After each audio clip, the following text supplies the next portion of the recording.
welcome back. Welcome back to my channel. Like I said in my previous video, I wanted to do something a little bit different on my channel, and I decided that we are gonna do a true crime and makeup type video. So I put a poll on Instagram. Nobody responded. I'm not a makeup artist. I want to fully put that out there. The first person or case that we're going to talk about is Theodore Bundy. And the reason I chose him was not only, I guess there's only one reason. He's from Washington State, and that's where I'm from. And he actually abducted and murdered a person from the town I'm living in. I'm not going to tell you which town that is, but he did. So we are just gonna do some makeup and talk about it. Let's just hope this is not a shit show, but I'm not a makeup artist, so we'll see. So I'm gonna start at the beginning, I guess. Ted Bundy was born Theodore Robert Cowell to Eleanor Cowell. Okay. Oh, he was born Theodore Cowell and wouldn't turn into Ted Bundy until a little bit later in his life. He was born to Eleanor Cowell at a home for unwed mothers in Burlington, Vermont. How did they get here? I guess we're gonna figure it out. To start at the beginning of his story, his mother claimed that she was raped by a military veteran named Jack Worthington. Also, the King County Sheriff's Department has him listed in their files as Ted's father. So just keep that in mind. So for the first 3 years of Ted's life, I'm gonna just refer to him as Ted because Theodore is not. He lived in Philadelphia with his mother. So this foundation, I don't want to hear about it. It's pretty yellow. Okay, I don't care. It'll work out, guys. Trust the process. Anyways, so back in, 1940s, mothers having children out of wedlock was a no-no. Okay, huge no-no. So Eleanor's parents decided that they would come live, they as in Ted and Eleanor, would come live with them in Philadelphia, and the grandparents would raise little Teddy boy as their adopted son. Okay, the first 3 years of his life, I'm sure it was fine. When Ted's mom decided to move him from Philadelphia to Tacoma with some family friends, she actually ended up changing her name from Cowell to Nelson. I didn't know that. That's good to know. Anyways, Ted would eventually find out that good old Eleanor was not his sister and was his mother, which I'm sure, I don't know for sure because I obviously wasn't there, had some kind of lasting effect on him. Eleanor goes on to move in with family friends in Tacoma, Washington with little Teddy boy. And I guess Ted's grandparents weren't the best people to raise little Ted. He told Anne Rule in, his little interview with her that his grandma was timid and obedient, and his grandpa was a businessman, and he pretty much ran the fucking show. Okay, so it doesn't really surprise me that Well, Eleanor was like, we gotta get the hell out of here. I don't know what happened during her childhood, but I'm assuming it was not great. In 1951, Louise met Johnny Bundy. They met at church. They met at an adult singles night at church.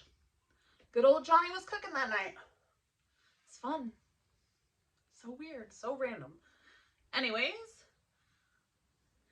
a year later, my lips are cute. A year later, they got married and they ended up having more children. And that's how Ted got the name Bundy. It was not his actual father, it was his stepfather, which his mother met at a church. Singles night. He was cooking. Teddy actually didn't like John, his mom's husband, and his adoptive father. He said he was of a lower class, he didn't make much money, and he was uneducated. So he's a broke, dumb, you know, in Ted's opinion. So, and he just didn't respect that. That wasn't his cup of tea. He didn't like that. So his thoughts of his stepfather obviously weren't very good thoughts. So fast forward to high school. Classmates of Ted would say that he was very well liked. Okay, so this part's confusing to me. Sorry, I'm like referring back. Okay, so Ted would say that he always wanted to be alone and he doesn't think that he ever had the skills to develop friendships, blah, blah, blah. But his classmates would go on to say that he was well liked, well known, educated, blah, blah, blah, and the list goes on. So I don't really know. Anyways, I wasn't there, so we'll never know. So after graduating from high school in 1965, Bundy attended University of Puget Sound. Before he transferred to the University of Washington, he became romantically involved with one of his little UW colleagues, okay? But then, in 1968, he dropped out of college and would work minimum wage jobs. See, I told you guys that this foundation wasn't that bad. Anyways, like I said, I'm no makeup artist. So, he would work lots of minimum wage jobs. He also started in the 1970s working for a suicide hotline where he would meet Anne Rule, which is how, you know, she kind of plays into this. But he would also meet another young lady that we'll talk about a little bit later. Okay, so he worked for the suicide hotline. Everything was going just great and grand in Teddy's little world. Okay. Ted was a Republican. In 1972, after he graduated UW, what did he even go there for? What did he go to fucking school for? Okay, so apparently Ted went to school to study Chinese. What? Didn't know that. Okay, so we're just learning new things every day, I guess, guys. So he went to UW to study Chinese. Eventually, he would realize Chinese just wasn't for him. That's just not what he was wanting to do. And eventually, he would go to law school. Coincidence? I think not. But not before meeting Elizabeth, which was his girlfriend for a damn long time, okay? Like, the fact that this guy could get away with murdering women, okay? Murdering multiple women. And another little side note before I dive too deep into this, I'm not naming any victims' names because I'm not trying to get in trouble, okay? Okay, just so we're clear. But anyways, he dated Elizabeth for a very long time before she caught on to Teddy's little games. Okay, so let's do some more research. Man, this is really just, we're going for it.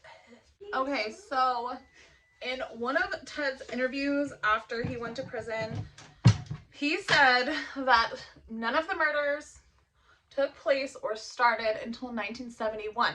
But he did say that he kidnapped somebody.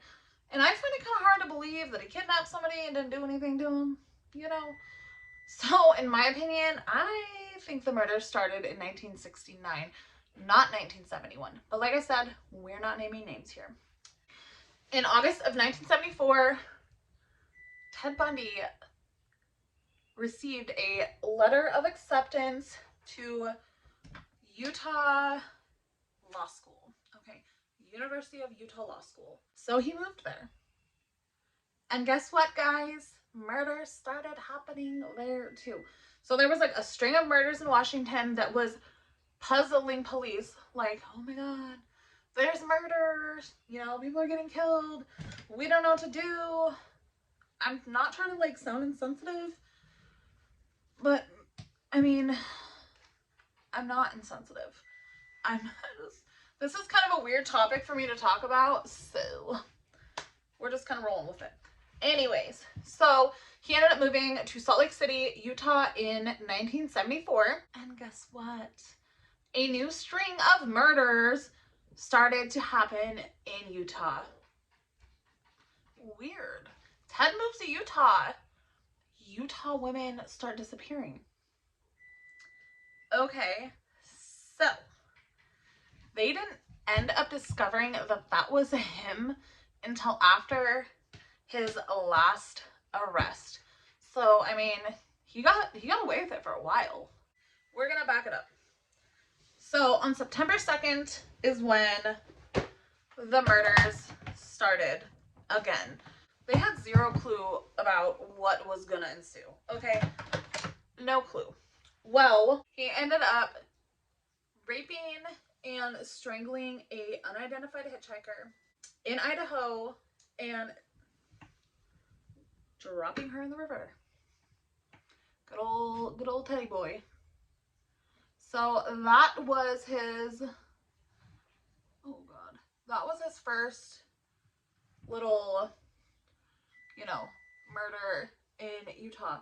And then shortly after that, on October 2nd, he sees a 16-year-old from a suburb of Salt Lake City. And it said her remains were buried. Okay, her remains were buried.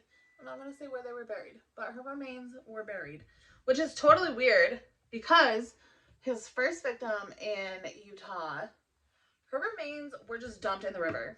Okay, so Ted started to get more ballsy because he left the second body in, you know, buried in a wooded area so that he could come back the next day and take pictures. Okay? Ew. After he got the photographs that he wanted, I assume, he ended up dismembering the corpse of that girl. On October 18th, he abducted a 17-year-old, leaving, I'm assuming, her job at a pizza shop, and she disappeared. But the difference with this one is when they ended up finding the body and doing their forensic analysis on it, they discovered that she was alive for 7 days. So no one knows what good old Teddy boy did in those 7 days. And frankly, I don't want to know because I'm sure it was horrific. And then on October 31st, another victim was taken. This time it was also a 17-year-old. She disappeared and she was found 9 days later by hitchhikers. Imagine stumbling upon that. That's a no from me, Chief. Like, this guy's a freaking creep, man. I don't understand. And then, this time, both women were beaten and strangled with nylon socks. So Teddy's getting a little bit more messy here. There seems to be a pattern happening. There's a pattern. And this might ultimately lead to his demise. What am I saying? Ultimately, it did. It led to his demise.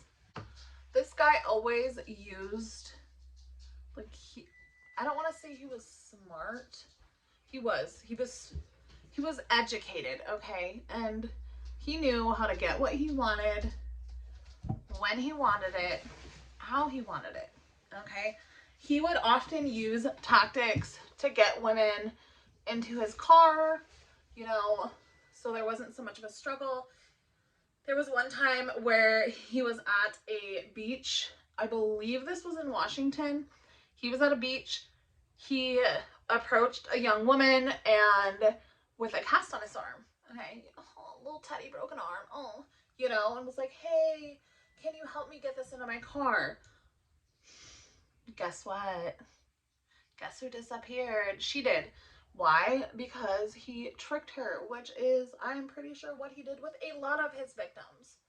Like, I don't know, it didn't help that he was like a charming, you know, well, how charming can you be to murder all these people? But in hindsight, he was a charming, good-looking guy. He was.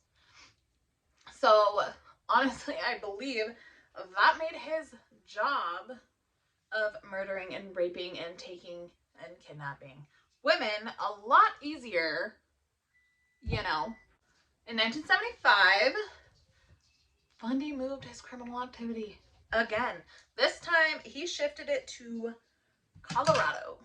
He's just going down the states. He's just going for it. Like I said, 1975, he shifted his efforts, his little murdering spree, down to Colorado, where he abducted a 23-year-old nurse. This is a pattern. Like, you know, first he's just kidnapping him, and then he starts taking the pictures. You know, he's escalating. It's escalating quickly. So she's found nude, like a lot of the women were towards the end. And then on March 15th, 100 miles from where the last one disappeared, he's at it again.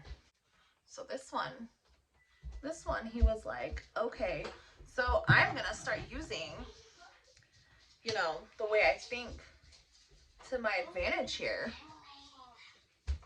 So this one was a ski instructor, like I said. He approached her in crutches, okay? He approached her in crutches. Hey, can you help me carry my ski boots? I'm in crutches here. I'm really hurt. Really, Ted. Where then he handcuffed her, got her into his car, and then took her to a second location, which nobody knows. I'm assuming it's probably where her body was found, and strangled her. Okay. So this is where it gets gross. Okay, weeks later, he made the 6-hour drive from where he lived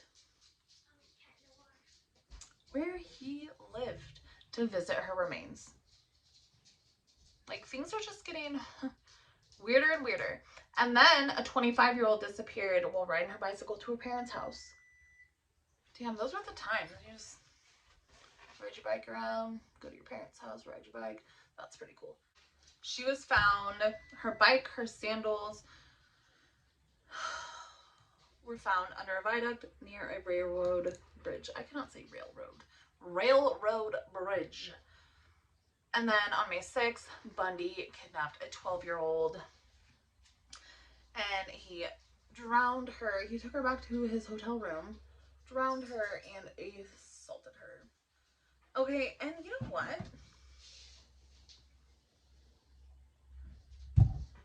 I'm pretty sure he was dating somebody this whole time, and she had like a young child. I bet she felt disgusted after that. I'm just saying, like, I couldn't imagine. We're gonna fast forward here a little bit. In 1975, in August, Bundy was arrested. He was caught by a patrolman just cruising the suburbs before it got light outside. In his car, it's a little Volkswagen, they found a crowbar, a ski mask, some rope, some handcuffs, you know. Bundy was about to have a little party. It was party time in Bundy's world, okay? So he was arrested. Guess what? They had to release him because they had no evidence, okay? Like a kidnapping freaking kit wasn't good enough. I don't know. But anyways, Bundy ended up being released. And lucky for Bundy, obviously not lucky for like the victims, but luckily for Bundy, they didn't search his car hard enough because Bundy is kind of like Jeffrey Dahmer. He had a little photo problem, you know? He would take photos of the evidence and like, are you serious? Like, it's not enough for you to freaking to kill people. You have to photograph it too, you sicko. He got away that time. He got away. So this whole time that Bundy is abducting women, children, murdering them, he has a girlfriend. Okay, which I mentioned. She doesn't know anything. But Elizabeth is not stupid. And she'll catch on. So she ends up catching on to Bundy. Bundy is now not only killing people, murdering people. It's the same thing. He's not only murdering people, kidnapping them, raping them. Literally anybody he can get his freaking hands on, okay? Now he's stealing. Like, he's stealing stereo systems, TVs, and Elizabeth's like, weird. You don't have any money. How are you getting all of these things? And she confronts him. And he tells her, if you go to the police, I will break your fucking neck. I don't think that's a boyfriend I'd like to have, to be honest. Ooh, this actually looks pretty good. I'm impressed. So Elizabeth, the Utah police end up going to Washington, Seattle, to talk to Elizabeth. Okay. I don't know how they found out about her, but they did. So they go up to talk to Elizabeth. And by this time, Elizabeth is very, very suspicious of Ted. Ted is aggravated anytime Elizabeth talks about cutting her hair because all of his victims, I believe, except for maybe a couple, and I mean, this guy had a lot of victims, okay? They all had long brown hair. That was his type. That's what Ted liked. So they all had long brown hair. And guess what? Elizabeth had long brown hair. So he flipped anytime she considered cutting her hair, which is just crazy. Like, just cut the damn hair. Who cares what the guy says? What's he gonna do, murder you? Well, fuck, he probably would have, to be honest. But Elizabeth ends up talking to the police, and they figure out that Ted was not with Elizabeth during, of course there's fallout, typical, during any of the times that any of the women were disappearing. Damn, Ted, your alibi's not that strong. So Ted ends up selling his Volkswagen because, I mean, now he's been caught in his Volkswagen. They saw his kidnapping gear. Like, they're just gonna keep following him. He ends up selling his Volkswagen to a teenager. But guess what? The police seized it anyways. And they ended up doing a search, completely dismantling that Volkswagen. And guess what? They found evidence. Ted, they found evidence. Shocker, I know. There was one girl who ended up getting away. She ended up fighting Ted off and able to get away, which really helped police because Ted ended up getting in trouble again. He was arrested. I'm not sure what it was for this time, but guess what? She identified him in a lineup. Luckily, at least, you know, one got away, and they were able to recognize him in a lineup, which, I mean, Ted was a handsome guy. Of course they could recognize him. And I don't think he really like changed his looks too much. He just changed his locations. Like, he's like, fuck that. I'm not changing my looks. We'll just change our location. You know, I'll never get caught. Joke's on you, bud. So after the lineup, of course, Ted was released. He got out on a $15,000 bail, which his parents paid because they didn't know about good old Teddy, and you know. So his parents paid his bail. He was released, and he said there were so many squad cars. It was like the Indy 500. Like, this is not a game, dude. I don't know. It's not a game. Guess what Ted did?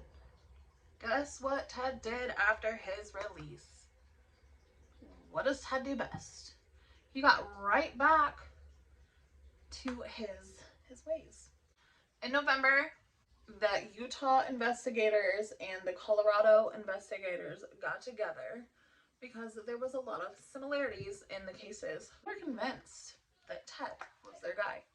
Okay, they knew Ted was their guy, but they didn't have enough evidence, hard evidence, to convict him. So, what did they do? So even though Ted was out on bail, he still was going to be charged with the kidnapping of the nurse. Okay, which I said I'm not saying names. The kidnapping of the nurse. And that trial started in February of 1975. Ted was sentenced to 1 to 5 years in state prison. But then in October, Ted was found hiding in bushes in the prison yard with an escape kit. And you guys, Ted would escape multiple times. Like, this guy, he was a very smart guy, okay? He was a smart guy. He escaped multiple times. Like, how do you do that? How do you escape prison once, let alone multiple times? I don't know. So on June 7th, 1977, he had his preliminary hearing for one of the murders that had taken place a couple years before. They had enough evidence to charge him with one murder, okay? So, being Bundy, you know, a law student, he's like, well, you know, I don't really need any appointed attorneys. I can do it myself. Just let me visit your guys' law library so I can do my research. And guess what? They're like, oh, sure, Ted. Sure, it's right over there. So Ted goes into the library, and guess what? There was a window open in the second story. Second story. And he jumped.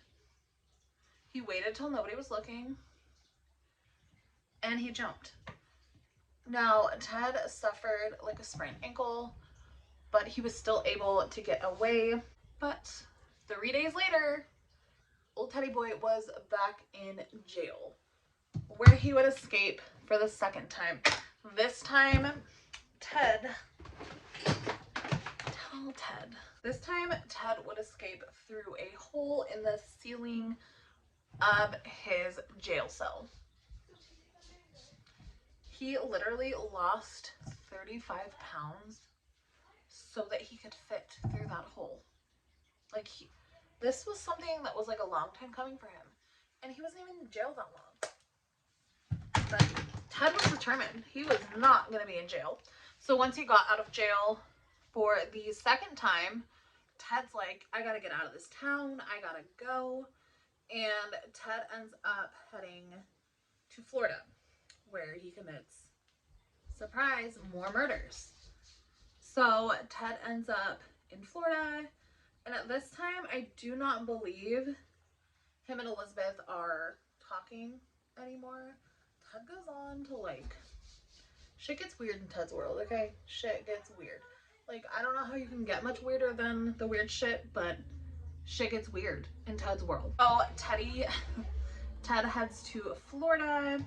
5 days later, he steals a car.